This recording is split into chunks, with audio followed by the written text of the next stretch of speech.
Hello and welcome to this programme for Baillie Gifford, the latest in a series of webinars where we talk to the managers of the business's different investment trusts. Today we're talking to Chris Davies, co-manager of the Baillie Gifford European Growth Trust. My name is Amy Maxwell and I'll be talking to Chris about how he runs the trust. Welcome Chris, thanks for joining me today. Thanks Amy, good to be here. So let's start with the big picture. European equities haven't really been the market darling, but you and your team remain confident. So what's giving you optimism? Well, I think the simple answer to that, Amy, is that change is afoot and change often breeds opportunity. So I think when we look around Europe, we see a growing realization by governments and by the European Union, the European Commission, that if Europe is to thrive in this new world, it has to change in quite radical ways. So business as usual is not going to cut it when you have very large economies to compete with, whether it's China or India further down the line. And of course, the US isn't going anywhere either. So if you look back over the last 5 years, there have been quite a few jolts that I think have really changed the thinking. And whether it's the pandemic, or Russia's invasion of Ukraine, the rampant inflation that followed, etc. So I think there are a couple of examples where these jolts have now really started to wake people up. So let's start with Germany, for example. So there was a brief period, I think, where people were calling it the sick man of Europe, which I think was a term ascribed to the UK some decades back. But they have now announced plans to spend an enormous sum of money. So, for example, they're looking to lift their defense spending by 2/3 by 2029. They've announced plans for a 500 billion euro infrastructure fund, which is worth about 11% of last year's GDP. What happens in Germany matters for the rest of the bloc. It's the biggest economy. It accounts for about 1/3, roughly, of the EU's GDP. So that's a big change. Now, the other major economies, I think, actually, there's a bit less room to maneuver. But what we see there is that the EU is working on various other forms of stimulus, some of which has already been announced, like Readiness 2030, which I think was formerly known as Rearm Europe, which is a plan to get 800 billion euros of funding together to strengthen Europe's defense infrastructure. But I think there could be much more to come. So on top of this, there's also, I think, a growing desire for deeper structural reform. So last year, Mario Draghi, who was the former president of the European Central Bank and then briefly the Prime Minister of Italy, he wrote a report on the competitiveness of Europe. And his conclusions were actually pretty stark. And his view is basically, look, Europe has to adapt if it's going to compete in the world. And he made a series of recommendations. Now, whether Europe adopts all of these remains to be seen, but I think there was from my perspective, a surprisingly positive reception. So one thing that's being talked about, for example, which Ursula von der Leyen has made a strategic priority of hers, is this kind of deepening and integrating of capital markets across the European Union. So the aim is basically to reduce fragmentation and improve access to financing, boost retail investment. So this year, for example, the European Commission has launched the Savings and Investment Union initiative, which is aiming to mobilize a lot of the European Union's household savings. Interestingly, Europeans actually save a lot more than Americans. So there's potentially a lot of untapped resource there.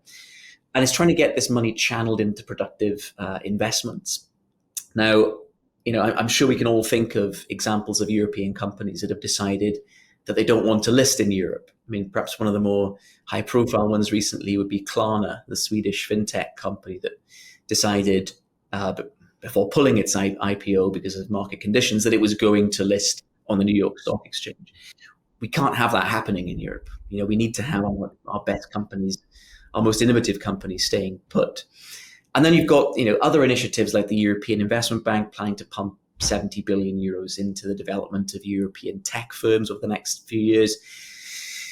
But look, I think the bottom line is that there is a lot of change happening. Some of this is going to reflect in corporate earnings much sooner than others, but fundamentally, I think there's much greater appetite for change than there has been for some long while, and signs that it's much more than just talk. And I think that bodes well for Europe's future, and I think that presents a lot of opportunities for investors. Do you think investors are underestimating potentially the scale of the mindset shift?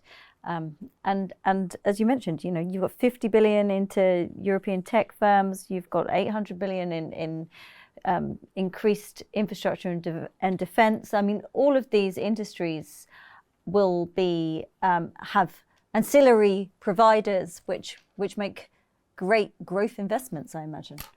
I think so.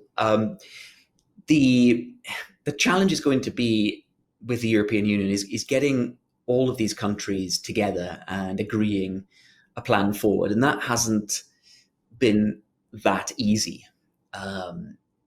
But I think fundamentally, when you look at the way the world is changing, I'll give you one example. For example, China. I think China is potentially a very big risk to Europe, because what they have is an incredibly well-organized economy. They have put enormous amounts of resource into building very large domestic industries, everything from white goods to batteries and beyond. And they've become very good at this. Renewable energy would be another one. I mean, China is really, really building out a lot of renewable infrastructure. At some point, those domestic producers, and we're seeing this already from some companies, are going to want to go abroad. So you need, I think, to be looking east to what the Chinese are doing, but not just the Chinese. There are other big emerging economies that are going to pose a significant threat to European industries at some point in the next 20 years. So we need to spur as much innovation as possible. We need to make it possible for European firms to raise capital, to scale up. And I think that's been one of the challenges the bloc has faced.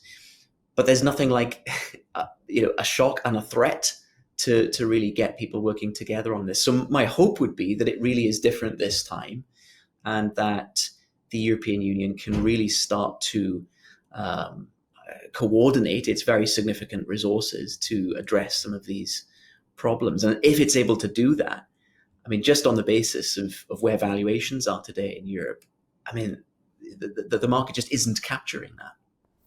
Well, let's talk about some of the portfolio companies. Well, let's begin with a fantastic success story of European innovation, like ASML. It's a cornerstone holding and arguably one of Europe's most innovative companies. So what continues to excite you about ASML, and where is future growth going to come from there?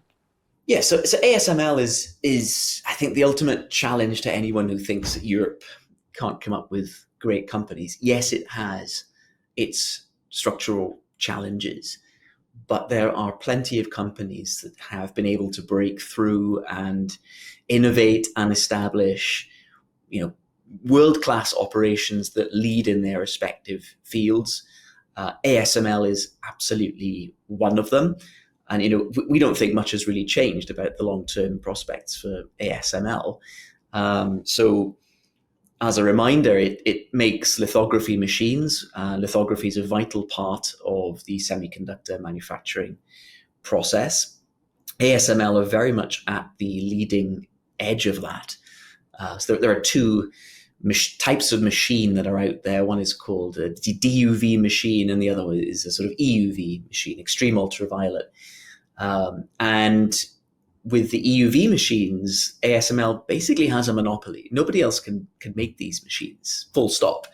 And these are the machines that are going to be really crucial for manufacturing advanced chips, particularly at 3 nanometers and below. And these are really important for AI applications, which are starting to really proliferate. High bandwidth memory, high performance computing applications. So as you see some of these things accelerate, particularly AI, which we're already starting to see it in our own daily work, you're going to see customers like TSMC, Samsung, Intel, etc., really increasing their investments in EUV. And as I said, there is basically no competition. And the valuation is fair? Well, this is what I was going to say, Amy, because the shares have fallen some 35% actually since July last year, because there have been concerns over the short-term dynamics in the market. Semiconductors is a cyclical business, but it's a cyclical business that rises over time rather than sort of stagnates and undulates around a fixed point. So there will be short-term cycles. Our view is that, if you take a long-term perspective, that unlocks a great deal of potential, because right now the market is fixated on the short term, whereas that long-term potential is really not being discounted. I mean, I'd also say that the semiconductor value chain it's much broader than just ASML, of course, and Europe actually has other leading companies, such as ASN International, which is actually the company that ASML spun out of a few decades back. And they're involved in a slightly different part of the process, which is called etch and deposition. And that is actually seeing really significant growth, and that's going to become increasingly important over the next 5 to 10 years. And that's another company that we hold in the portfolio that's very much playing on the growth of the semiconductor value chain. Well, let's talk about another cyclical industry, the aviation industry. And I know Ryanair is among your top 10, and it may seem to some surprising to be in a growth trust. So what role does Ryanair play in the portfolio? Where are you seeing growth? Yeah, I mean, the flippant answer, Amy, would be that it's a growth company. So if you look at the last decade, for example, revenues have actually compounded at about 10%, and that includes financial year 2021. So their financial year ends in March, and I mean, I'm sure you and everyone watching can remember what happened back then. Most of the planes were on the ground, and their revenue in that financial year fell about 81%. So being able to grow 10% compounded over that period or that 10-year period is really quite extraordinary. So how have they done it? I think there are a few points I would make, but the fundamental thing you need to understand with Ryanair is that they are completely zealous about cost. So everything they do to manage the unit costs. They've got these charts that they present in their investor presentations, which anyone can go and look at. They're online, where they talk about the cost per passenger.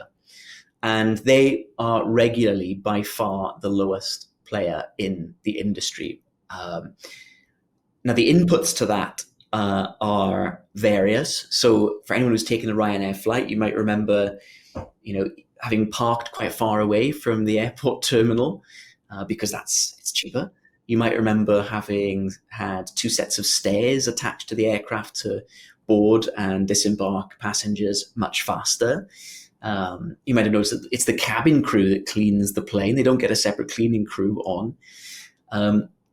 Anyway, there are lots of other ways in which they reduce cost in their operations. Another thing they do, which I think is really important, is they buy planes cheaply. And they only buy one type of plane. So the whole fleet looks exactly the same. And that saves you a lot of money on maintenance. It saves you on training, because you haven't got to train people on to fly different types of aircraft. It saves you on inventory costs as well, because you haven't got to hold loads of spare parts for different planes, which a lot of the big legacy airlines have to do. But back to this point about buying cheap planes, Michael O'Leary, who of course is the very charismatic CEO of Ryanair, in a crisis, his motto seems to be, don't waste it. So he goes out in the middle of a crisis when other people are terrified of aviation. So there's a story from 2001 in the wake of the tragedy of September 11th. Everyone thought aviation was going to be in terminal decline from that point on. Michael O'Leary famously placed a very large order with Boeing at deep discounts. He did exactly the same during the pandemic. And because Ryanair owns all its planes, what that does is it embeds falling unit costs over time. If you think back to the pandemic, there were basically no other airlines, apart from maybe 1 or 2, that were in a position to order more planes. So if you can be greedy while others are fearful, then that puts you at a very strong advantage in the future. And if you look at some of the market share gains that Ryanair's enjoyed because of these unit costs being really, really low. So in Italy, for example, their market share before the pandemic was maybe 27%. It's now, I think it's well above 40%. Or in Poland, where they've gone from mid-20s to roughly mid-30s. So, when you are really zealous about costs, and that's a cultural thing as well, they're obsessed with it, it's very difficult for people to compete with you. You gain market share, you can offer low fares, you can stimulate new demand, and ultimately you can grow. Okay, well, we've got an absolute zealous focus on cost structure, which allows you to operate a very lean company and compound at a really impressive rate. So exactly, and there are lots of other examples I can think of. I think one of the other great examples, and this is not a listed company any of us can invest in, but Aldi, which I'm sure lots of people watching who live in the UK will have come across. They've got a very similar model. Costco in the US, it's a great model. It really, really works.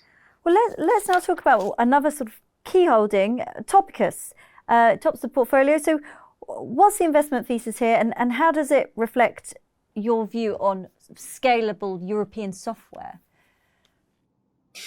Yeah, so Topicus is... It was basically spun out of a company called Constellation Software. Mm-hmm. And Constellation Software is actually a Canadian software company, and it was set up in 1995 by an entrepreneur called Mark Leonard.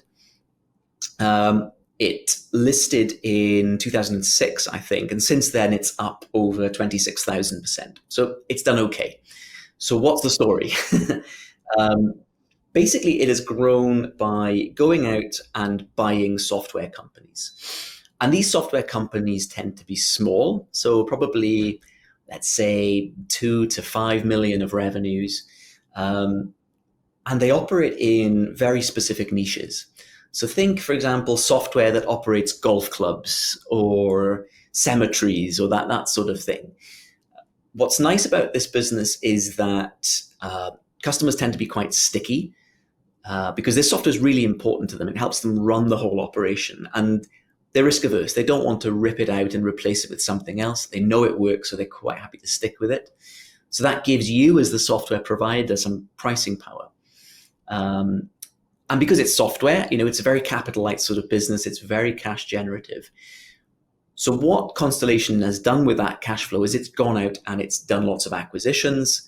So they've grown, I think, at about 20% per annum over the last decade. Most of that has been doing acquisitions.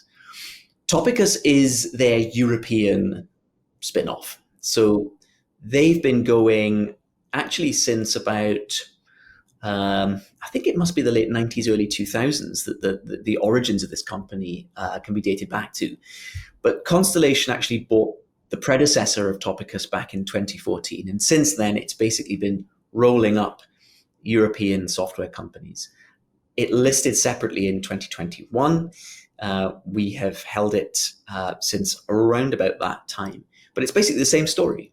And Europe is much more fragmented than North America because it's harder to transport software across European borders. You'll find a crematorium software provider in France. You'll find one in Germany. You'll find one in Italy, for example. So it's a more fragmented market, which is quite appealing. But the whole idea is basically taking the cash that you generate internally and deploying it on acquisitions.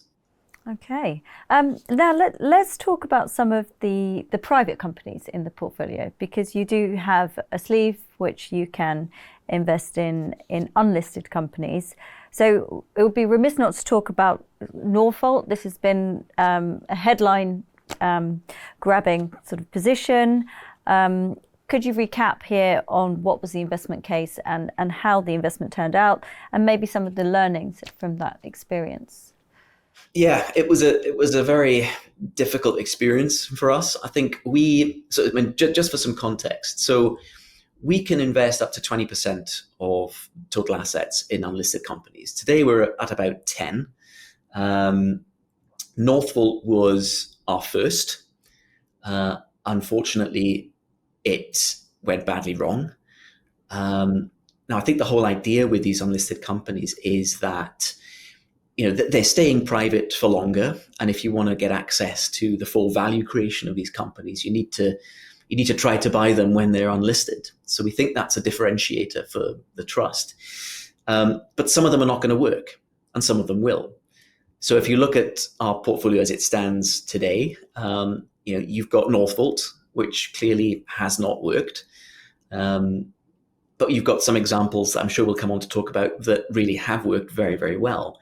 In Northvolt's case, I think it was a combination of factors. I think the big ones would be, it was a very capital intensive industry. I mean, you're making batteries. We went to the north of Sweden to see these facilities. They were enormous. They got going at a really bad time because the pandemic basically interrupted the scale up. That probably caused them to make some mistakes along the way. But they also spread themselves too thin. They were trying to do too many things at once. They were expanding into Canada, Germany, etc., and not spending enough time really focusing on the core operations in the north of Sweden, which were absolutely key to getting their revenue growing. And of course, they barely had any revenue either. So actually, if you look at the last two companies we've invested on the unlisted side, they've been extremely profitable, very cash generative. They've got lots of revenue. They don't, there's no sort of worry about that. And they're very capital light as well. So that's been, I think, one of the big lessons that we've taken from this. It's, if you're going to be selective, be very careful about the nature of the business, I guess. Mm-hmm. Let's talk about some of the ones that you are invested now. You mentioned Bending Spoons, and Flixbus, and also Sender are three positions in that pocket. If you want to talk us through the value that they add and the potential that you see in them. So they're all slightly different. So Flix, for example, people might have seen Flixbus, these big green Flix buses kind of going around the UK. I've certainly seen plenty up here in Scotland. Flixbus is, the best way to describe the business model is that it is kind of like a front end for bus operators. So their big insight was that companies that run fleets of buses are very good at running fleets of buses, but often not very good at running the consumer interface. So the ticketing, the routing, providing updates on timetables, all that kind of stuff. What they did was they basically separated these in two. And so Flixbus does the front end, and that takes it off the hands of the fleet operators and allows the fleet operators to focus on the things that they're good at. So it's kind of a revenue shared type model. But the whole idea is that it unlocks massive efficiencies across the whole transport network. And they're growing in some very big countries. I think India is one of the next big ones. They might also be expanding properly into trains at some point. I think they've already got some business there. But that's going very well. They've received a big investment from a private investor called EQT not that long ago, which I think has been a very strong validation of what they're doing. Sender is a slightly different business again. It is kind of like a digital freight forwarding software type company. It's trying to help trucking companies in Europe to connect with those who need to move stuff around and provide software and various other bits and pieces to help these trucking companies manage their businesses better. That's also doing reasonably well. But the one that's really steaming ahead is Bending Spoons, which you've already mentioned. That is basically up nearly 400% since our original investment. So this is one of those cases that really has worked. And I think it's one of the reasons that I think people should stick with us on the unlisted side. We had a bad start, but these are starting to come good. So Bending Spoons is actually not dissimilar to Topicus. It grows by buying apps, digital apps, which do a variety of things. Some examples would be WeTransfer, perhaps, which is quite good for helping people transfer large files over the internet. Sometimes it's quite difficult to do via email. Yep, so they bought that, they own that. They also own another one called Evernote, which is a sort of productivity tool, which some people might use. So the model is go out and buy apps that are usually underperforming. And what they do is they bring in their specialists, they call them spooners, to improve the company, to find better ways of doing things. And that massively reduces the costs. So they increase the profitability of these apps. And they often get them back to growth as well. So they're doing extremely well at the moment. So I think our confidence in those three companies is really very high. And of course, we have recently made an additional investment in the unlisted space. And this is a company called Tekever. It's a Portuguese drone hardware and software company. Demand for their services is clearly very strong at the moment. They're growing very, very quickly. They're very profitable, very asset light. And we think the next few years are going to be really, really very good for them. Well, do you know, a common theme that keeps on coming up is sort of less capital intensive, asset light businesses. And these are businesses traditionally, you see in a lot of the US market. And now you're finding a lot of these opportunities within Europe's kind of ecosystem, maybe not reflected in the traditional stock market constituents, but delve deeper and it's there are some parallels there with that innovation, which is so often celebrated in the US.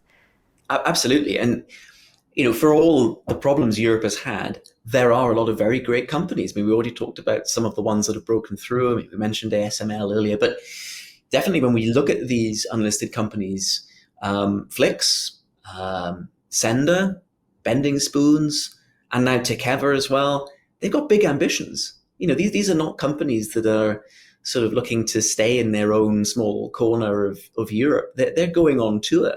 So Bending Spoons has been buying apps from all over the place. It's bought several apps from the US, for example.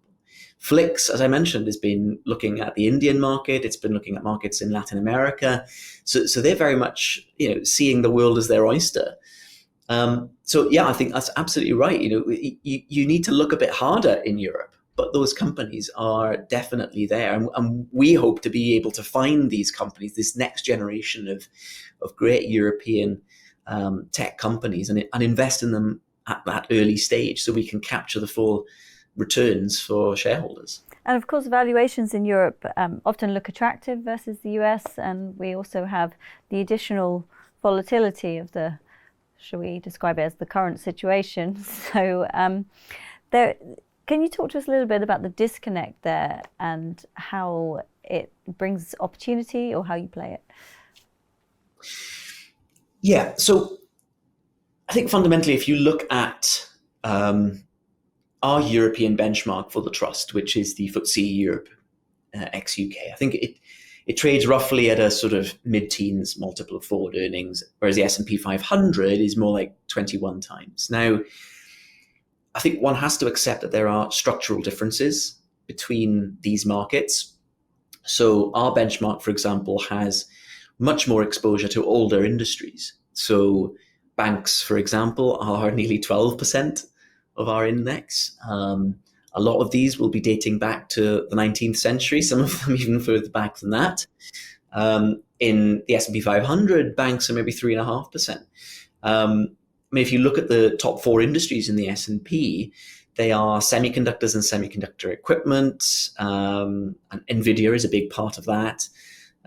You've got software, interactive media and services, and Meta is quite a big part of that section of the market. Tech hardware, Apple would be in there. The top four sectors in our benchmark are, as I said, banks is the top one, 12%. You've got pharma at 11%, non-life insurance is 6%, and then software, computer services, 5%, 3% of which is SAP, the famous German software company. These are quite different looking markets. And I think it's absolutely true that the US has been a more dynamic economy. It's produced more of these big global tech companies. But that gap in valuation is really quite extreme, I think. And what's interesting to me is that things are changing in a positive way in Europe, and they actually might be changing in a negative way in the US. You mentioned the unpredictability. I don't know what's going to happen in America in the next week, 3 months, 6 months. Europe, however, is making some very clear signals about the direction of travel and what needs to be done. I think that's quite appealing, actually. So for me, I think it's quite easy to write Europe off. What I tend to say is that it's a sort of connoisseur's market. You need to know where to go looking for those great opportunities. And that's why I think active management is so important in the European context. It's getting beyond those high-level sort of sector exposures that do look perhaps quite unattractive relative to the US, to really find those special companies that can compete on the world stage. I suppose as well, if you're looking at gaining passive exposure by an ETF and it's just tracking the benchmark, then you are going to be holding a lot of that conservative, potentially outdated industry and not actually capturing the real dynamism and the real change that is afoot. Well, absolutely. And what's interesting, actually, if you look over the last sort of 3 or 4 years, it's that value has outperformed growth in Europe, actually by, I think it's 3-4% maybe per annum. So it's not it's not an insignificant amount. And what we've seen, certainly if you look at the last 5 years, is the sectors that have done really well in Europe. It's almost been a bit of a sort of return of the empire type situation. The banking sector has done really well because lots of the banks went from interest rates at rock bottom to suddenly being able to make some reasonable kind of spread because interest rates went up quite quickly. And the share prices went up a lot as well because lots of banks were trading at a fraction of book value. You've seen defense companies rally really, really strongly. So the likes of Rheinmetall or Renk Group, for example. Rheinmetall makes shells.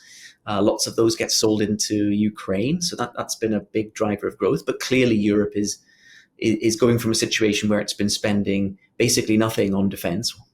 It's a bit of an exaggeration, but let's say not very much, to a situation where they've realized, oh goodness, now we have to spend an awful lot more. I mean, obviously there's been some pressure from President Trump on this to get European economies to spend more as a percentage of GDP. But you've seen a number of sectors of the economy actually have a pretty good time.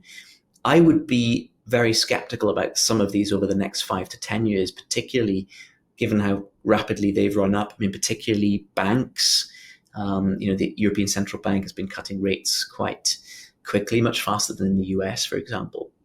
I think actually active management really makes a big difference in a market like this, as you rightly point out, Amy, where you do have a lot of these big companies that hark back to yesteryear and occasionally get their moment in the sun. Mm-hmm. And what's one company in the portfolio that you think is potentially still flying under the radar, but has the potential to be a game changer in the next decade? I mean, you have littered examples. There's the Portuguese drone manufacturer, the bending spoons, software aggregator. Which one of these would you pick, or perhaps another holding that you're really, really positive about its trajectory over the next decade? Do you know, I'm going to pick a different one, and it's one that we invested in not that long ago. I'm going to apologize to the management team for butchering the pronunciation of this company, but it's spelt ROKO, and I just call it Rocco, but there's a much better pronunciation, which I won't attempt because I will embarrass myself. But it's a Swedish holding company, and it is run. It was actually set up by a guy called Fredrik Carlson, who was the CEO of another Swedish holding company called Lifco for about 20 years. And Lifco was active in a number of different markets. The big ones were the dental industry, the demolition industry, and there was another one which was a bit more of a sort of mishmash of lots of different companies. But his model was to go out and buy lots of companies and put them together in a portfolio. The benefit of that is that you can put companies together that have got very different cycles. You can recycle cash flows from a mature one into a growing one, and you can buy companies cheaply from entrepreneurs and founders, and immediately attach the multiple of your listed company to their revenues, which gives you immediate value accretion. So he set this business up, Rocco, in 2019, and he's basically going to do it all again They're very small. It's worth about $3 billion. It's only been going 6 years, so that's pretty impressive. But we think he could potentially build another Lifco here over the course of the next 10, 15 years. And he's only 63, so he's still a spring chicken. So it's a bit like the LVMH kind of concept and of collective sort of strength and within a portfolio company. I think that there is immense value in having businesses in a portfolio that are doing different things at different times. And I mean, there are different manifestations of that. Holding companies would be one. Yes, LVMH is a good example. I mean, Louis Vuitton is quite a big part of their profits, but they also have the drinks business, Moet Hennessy. So yeah, you'll have parts of the business that are doing really well and other parts that perhaps are doing less well. And the parts that are doing really well can help with parts that are doing less well. We have quite a few examples of that actually in our portfolio. And of course, our portfolio is itself designed in that way as well. So it's a diversified portfolio in action, really, held within a diversified portfolio. Yeah. Excellent. Yeah, exactly. I can totally see the potential for that and the appeal, especially in such a volatile environment. So, right, that's all we've got time for, Chris, for this section. Now we're going to move on to the audience Q&A. So I have had a few questions come in. Bear with me 1 second. The first question is on defence spending. It's talking here about how you square kind of new investments which are in the defence industry, given massive budget increases across Europe, with kind of an ESG bent.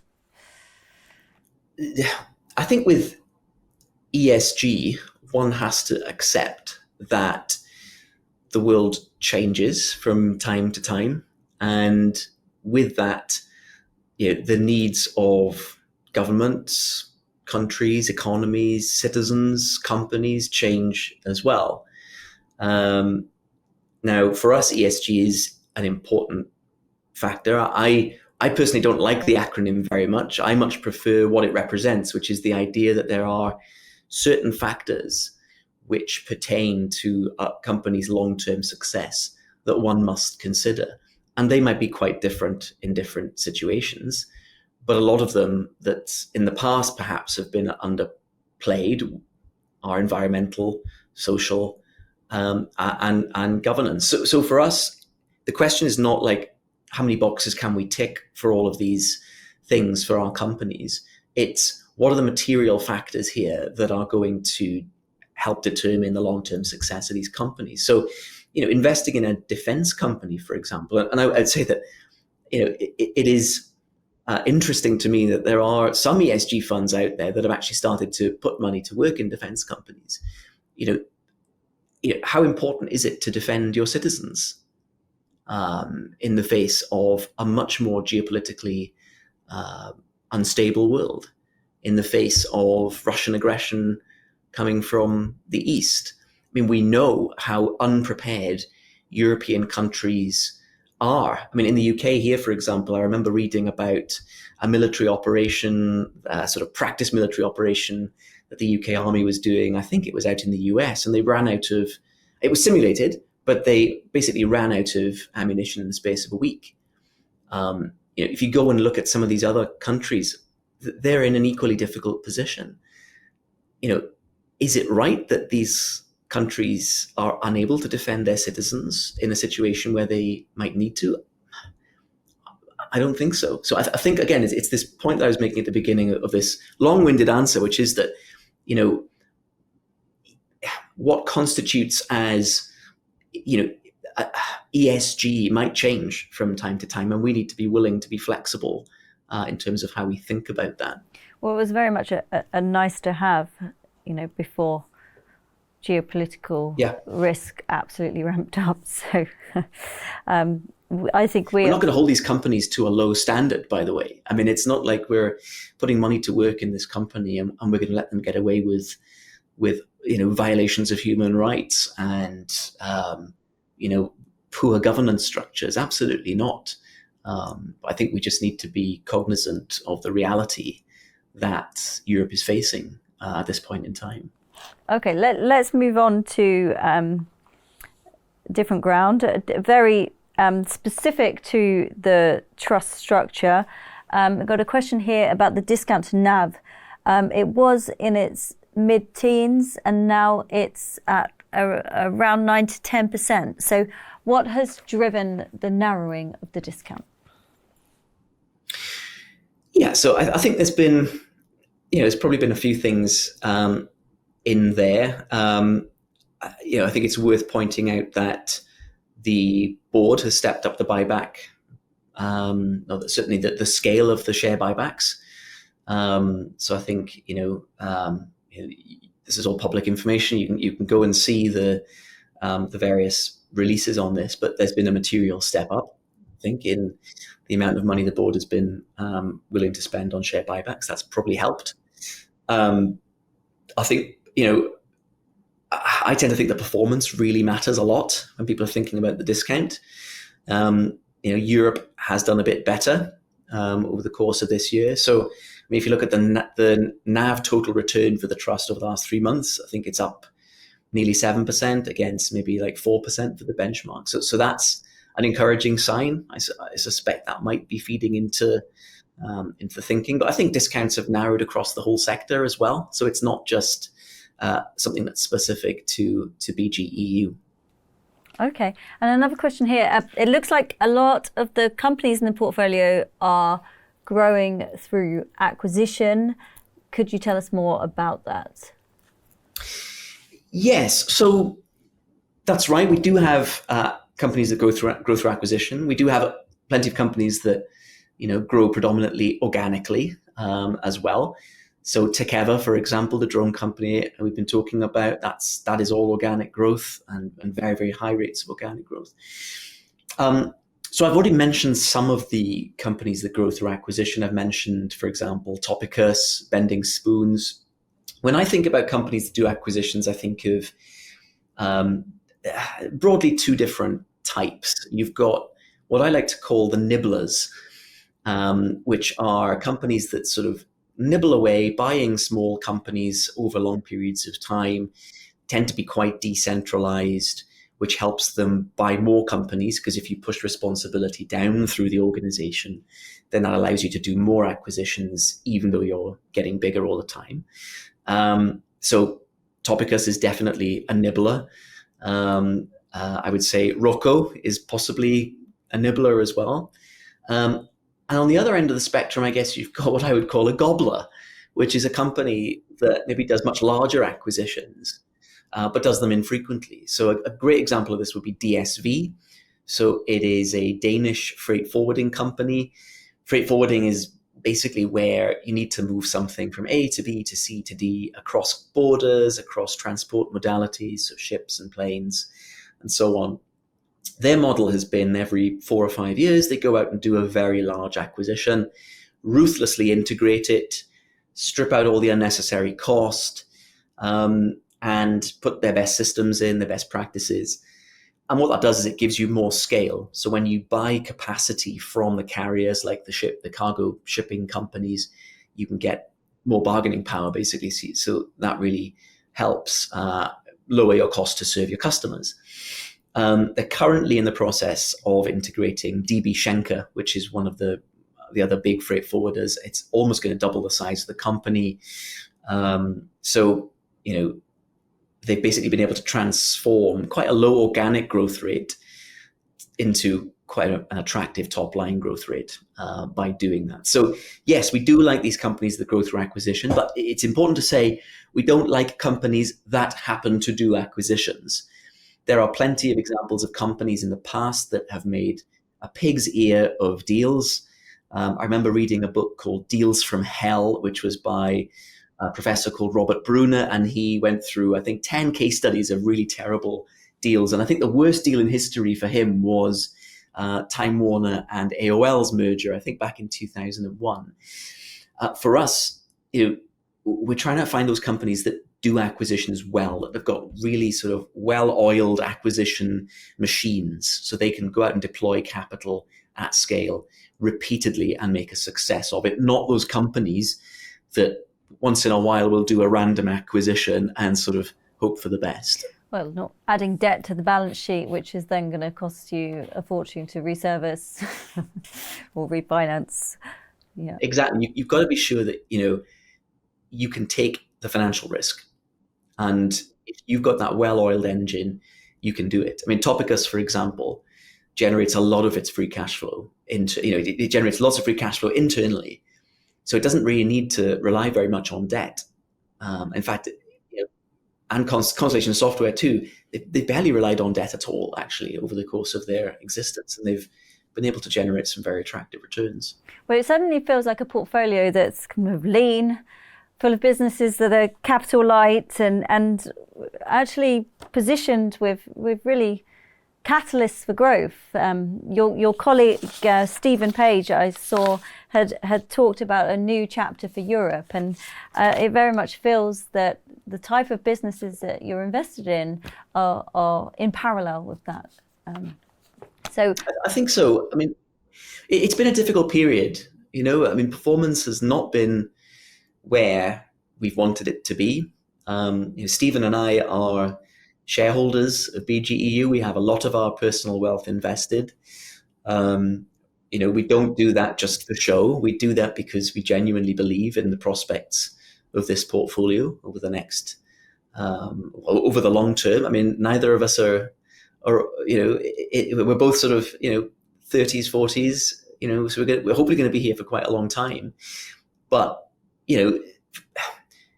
we now have the performance tender in place. So this has been running since September of last year, and it'll run until September of 2028. We need to outperform the benchmark. If we don't, the trust will be wound up, and neither of us want to see that happen. So for us, it's really all about getting back to delivering the performance that we know we can deliver and that we know this portfolio can deliver over the long term. And that's required being humble about the mistakes we've made, and we have made several, but also accepting that the starting point today is a very, very healthy one. We've got companies here that are capable of deciding their own destiny, that are growing at attractive rates, with much stronger balance sheets than the average European company. Most of them have got some other long-term owner alongside whom we are invested, who's also taking that long-term perspective and making the right decisions for the long-term prosperity of the company. And the valuation isn't very demanding. When we look at the portfolio, it still looks relatively cheap to us. So we think that sets things up really very well at a time that is very interesting for Europe. So for us, we look at the next 5 years and we think, this could be really, really, this could be our moment. That's great. Thank you so much for being so candid, and thank you really for some fantastic insights about a new Europe that's shaping up and some of the exciting investment opportunities. That really is all we've got time for. Thank you all for listening too. We have more sessions like this coming up, so do keep an eye out for those if you found today useful. Thanks so much. Thank you, Chris. Thank you to our audience.